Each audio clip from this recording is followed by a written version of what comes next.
여러분 안녕하세요. 오랜만에 이렇게 힘차게 인사드리네요. 오늘 어느 정도 급락에 대한 반발 매수세가 유입이 될 거라고 생각은 했는데 이 정도로 시원하게 올라줄 줄은 몰랐어요. 근데 아시죠? 완전히 추세 전환이라고 볼 수는 없다는 거. 그러니까 내일 마지막 거래일까지도 이 훈풍을 좀 이어갈 수 있기를 바라면서 조금 지켜봐야겠습니다. 네, 코스피가 3.5%나 급등했는데요. 파월 의장이 상원에 이어서 하원에서도 비둘기파적인 발언을 이어갔어요. 물가 상승률 목표치에 도달하는 데에는 3년 이상이 걸릴 수 있다고 하면서 장기간 기준금리를 동결하겠다고 밝혔습니다.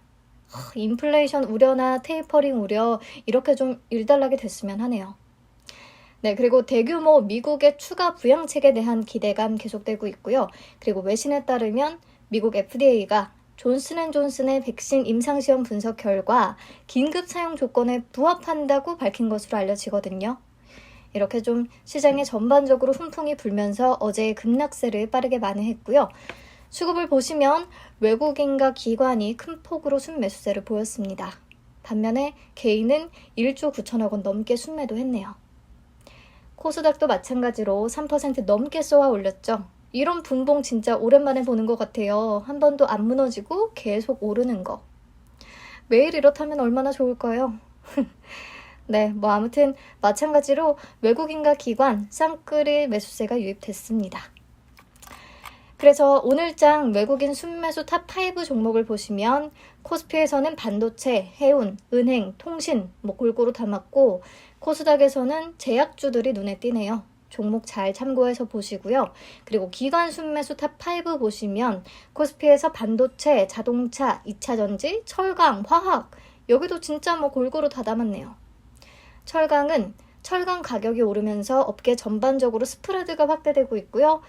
그리고 화학도 유가 급등으로 인해서 석유 화학주들의 분위기가 좋습니다. 코스닥에서는 2차전지, 게임, 제약, 바이오 담았네요. 종목들 체크해 주시고요. 넘어가서 특징주들 바로 만나볼게요. 첫 번째 종목은 현대바이오입니다.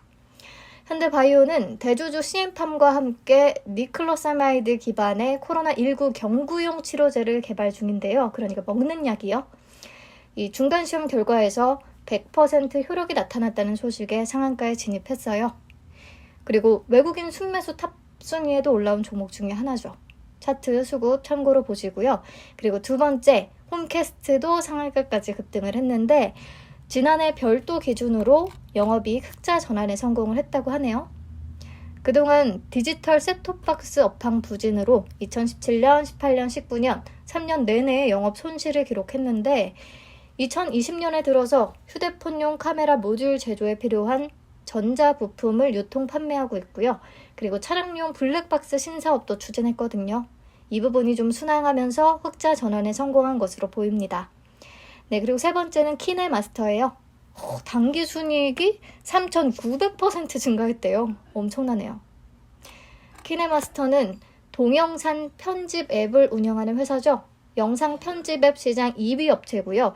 글로벌 시장 점유율 18위를 기록하고 있습니다. 근데 유튜브 열풍에 힘입어서요. 실적이 수직 상승하다 못해서 완전히 하늘을 뚫고 올라갔네요. 매출도 53.5%나 늘었고 영업이익은 1206.7%가 늘었어요. 대단합니다. 게다가 지금 매각 이슈도 있죠. 페이스북, 틱톡 이런 곳에서도 관심이 굉장히 크다고 하는데 약 30곳의 원매자가 인수 티저를 수령한 것으로 알려지고요. 또 키네마스터의 몸값은 1조 원대일 것이다 라고 평가가 나오고 있습니다. 예비 입찰은 다음 달에 이뤄질 전망인데 벌써부터 흥행 기대감이 굉장히 큽니다. 네, 키네마스터와 함께 최대 주주인 솔본도 같이 급등했어요. 네, 다음은 KMH 하이텍인데요. 저는 사실 잘 몰랐던 종목이기는 한데 메모리 반도체 중에 낸드 플래시 기반의 저장장치 SSD 관련해서는 알아둘 필요가 있겠더라고요. 삼성전자가 아마존이나 페이스북 같은 글로벌 데이터 센터의 서버 수요 회복에 발맞춰서 데이터 센터 전용 고성능 SSD를 양산해 페이스북에 공급한다고 밝혔거든요. 이번 신제품은 업계 최초로 6세대 V낸드를 기반으로 한 데이터 센터 전용 SSD고요. 데이터 센터에서 요구하는 성능과 전력 효율, 그리고 보안 기준도 이미 충족했다고 합니다. 데이터 시장 규모와 SSD 시장이 앞으로 크게 성장할 것으로 전망되고 있는데 이 시장을 좀 선점하기 위해서 삼성전자가 발벗고 나선 것 같아요. 그럼 KMH 하이텍은 무슨 상관이 있냐면 SSD 케이스를 주력 제품으로 생산하는 회사인데요. 전체 매출에서 삼성전자가 차지하는 비율이 55%라고 합니다. 관심 가져보시면 좋을 것 같아요. 네, 다음으로 젠큐릭스는 올해부터 매출이 본격화될 것이라는 기대를 받고 있는데요. 젠큐릭스의 유방암 예후 진단 키트가 아시아인 대상 임상에서 세계 최초로 유효성을 검증받았고 현재 국내 대형 병원과 도입을 논의 중이라고 하거든요. 국내 탑 70개 병원에 올해 안으로 진입하는 것이 목표라고 합니다. 이 키트는 특히 글로벌 독점적 지위를 가진 지노믹 헬스사의 제품 대비해서 큰 가격 경쟁력을 갖고 있어서 더 기대가 된다는 분석이고요. 2분기부터는 일부 매출이 시작이 될 것이고 하반기에는 본격적으로 매출이 확대될 것으로 예상되고 있습니다. 네, 다음 셀트리온 그룹주 일제히 강세를 보였는데 항체치료제 레키로나주가 유럽의약품청 품목 허가 절차를 개시했다고 하거든요. 셀트리온이 이미 품질 및 제조 공정 관리, 비임상 시험, 임상 시험 데이터를 EMA, 그러니까 유럽의약품청에 제출한 상황입니다. 좋은 결과 있었으면 좋겠네요.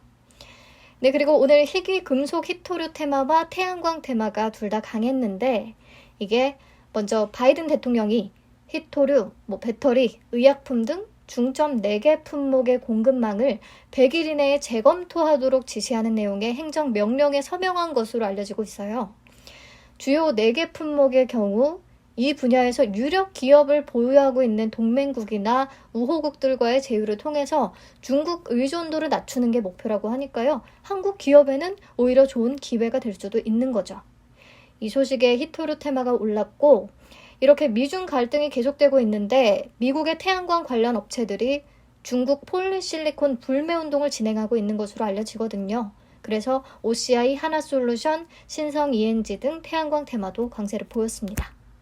반도체는 분위기가 너무 좋네요. SK 하이닉스가 신고가를 경신하고 근데 저 어제 SK 하이닉스 다 정리했거든요. 진짜 제 손을 잘라야 하는 건지 뭔지 웃음밖에 안 나오네요. 아무튼 정부가 오늘 시스템 반도체 분야의 민간 투자 실행 가속화 및 투자 보증 강화 방안을 발표했고요. PC용 D램 현물 가격이 어제 대비 1.21% 오르면서 4달러 20센트를 기록했다고 해요. 근데 PC용 D램 현물가가 4달러를 넘어선 것은 2019년 4월 이후에 처음입니다. 특히 SK 하이닉스는 D램 비중이 워낙 높아서 최대 수혜주로 꼽히고 있는데요. 여기에 4.7조 원 규모의 EUV 장비 투자 소식까지 전해오면서 더해서 호재로 작용했어요. SK 하이닉스 더 갈 수 있을 것 같고요. 그리고 시스템 반도체 관련주들도 계속해서 봐야겠네요.